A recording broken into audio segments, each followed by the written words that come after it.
suis partie 14 mois rencontrer des femmes de mon âge. 81, c'est mon année de naissance et l'année de naissance de l'amie avec laquelle je suis partie. Et on a décidé d'aller rencontrer des femmes de 25 ans à l'époque, qui réalisent leurs rêves dans plein de domaines. L'idée, ça nous est venu en fait aux Philippines. Pendant nos études, on travaillait toutes les deux dans une association qui aidait des femmes qui avaient eu un passé difficile, qui avaient été en prison ou prostituées ou à la rue, à reconstruire un projet d'avenir. Et on avait été épatés par leur envie de s'en sortir, par leur enthousiasme. Et on s'est dit, c'est pas normal que des femmes dans des contextes comme ça arrivent à réaliser leurs projets ou leurs rêves et que nous, on hésite trop souvent, qu'on reporte. Et témoigner de ce genre d'exemple, ça les valorise, ça valorise les femmes dont on parle, et puis surtout ça pourrait donner envie à d'autres qui, comme nous, qui parfois n'osent pas ou reportent pour faire les choses.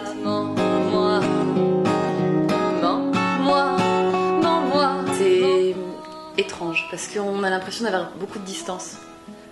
Parce qu'on a vu des situations tellement extrêmes, c'était une vie très, très riche. Quand on voyage comme ça, notre routine, c'est la surprise. Il n'y en a pas en fait. Et on revient d'un coup dans quelque chose qu'on connaît. Il y a une baisse de régime qui est assez dure à supporter. En tout cas pour ma part, moi, j'avais plus tellement envie de la vie que j'avais avant. Et ce qui est paradoxal, parce que je l'ai quitté en me disant que je l'aimais beaucoup, et puis en rentrant, j'avais plus envie de bosser là où je travaillais, mais même au-delà de ça, j'avais plus envie d'être salariée. Entre-temps, j'ai quitté mon ami, c'est ce que je raconte dans le livre. Et puis la musique, le musicien avec lequel je composais avait d'autres projets, il n'était pas disponible, donc il fallait tout recréer. Alors mens-moi. Il y en a certaines avec lesquelles on est en contact, pas toutes bien sûr, parce qu'elles n'ont pas toutes internet. Et il y en a certaines qui sont dans des endroits vraiment reculés. Ouais, malheureusement, on a perdu contact. Mais pour d'autres, on se voit même de temps en temps. En fait, il y a une photographe indienne, par exemple, qui s'appelle Anita, qui est venue à Paris une fois pour une expo. Et là, on vient de la faire revenir en janvier. Il y a un institut dans le 14e organisé un événement. Ils nous ont demandé des contacts de femmes. Donc, on a fait venir Anita et une femme qu'on a rencontrée en Bolivie, qui s'appelle Violetta, qui est une militante de la lutte contre le sida. Et c'était assez extraordinaire pour nous de les voir réunies à Paris, de les voir copines, alors que c'est des femmes qu'on avait rencontrées à un bout et l'autre de la Terre. Et puis pour le livre, j'ai pris contact avec pas mal de femmes, toutes celles que je pouvais en tout cas, et dont je parlais dedans, pour savoir ce qu'elles étaient devenues elles aussi en 3 ans, qu'est-ce qui a changé pour elles. Et on a eu des jolies surprises, des jolies histoires, comme Prudence, c'est une chanteuse handicapée qu'on a rencontrée au Zimbabwe, qui venait de remporter un festival de musique à ce moment-là et qui me disait que c'était un peu sa seule chance de pouvoir survivre, de vivre de la musique, puisque personne ne voulait prendre soin d'elle et qu'au Zimbabwe, il n'y a plus vraiment de structure sociale. Et depuis, des Américains ont tourné un documentaire sur elle, qui a gagné un Oscar du documentaire. Elle a enregistré un album, elle a construit sa maison. Et c'est génial de pouvoir suivre leur parcours à toutes. Tout ce que tu veux, moi je veux bien croire à ton jeu couvert. Donc j'ai sorti ce livre en juin. Je fais de la musique, beaucoup, depuis que je suis rentrée. J'ai créé un groupe qui s'appelle Marine Good Morning. Donc j'ai pris ce nom-là pour donner vie à ce rêve, en fait, vraiment personnifier l'envie de petite fille que j'avais. On a fait une 40aine de dates à Paris les 2 premières années de mon retour. Et moi j'écrivais les textes et mes musiciens composaient. Et puis l'année dernière, je me suis dit, il y a quelque chose qui ne va pas. On a sorti un album et je sentais qu'il y avait des choses qui ne me convenaient pas. Je ne savais pas trop quoi. Et comme je n'étais pas moi-même musicienne, je ne me sentais pas légitime pour les critiquer.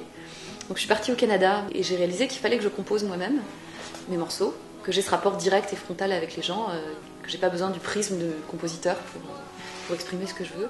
Et donc j'ai pris une année off en termes de concerts l'année dernière, pour re-rentrer au conservatoire, prendre des cours, solfège, de guitare, chant. Et c'est l'année que j'ai utilisée pour écrire ce livre.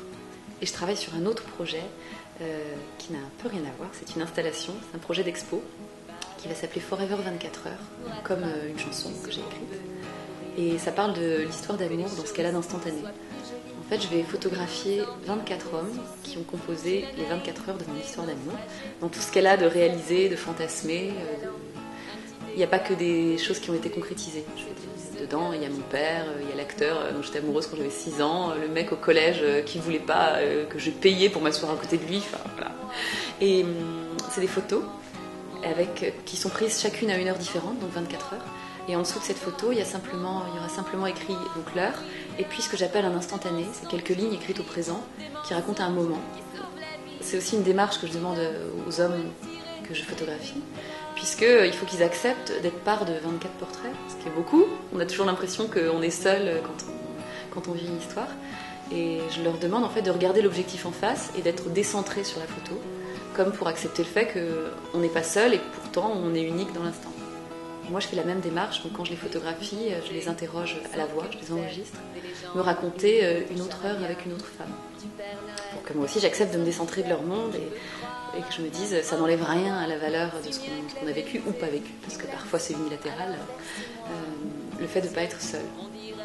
Que tu serais, nous dirions que nous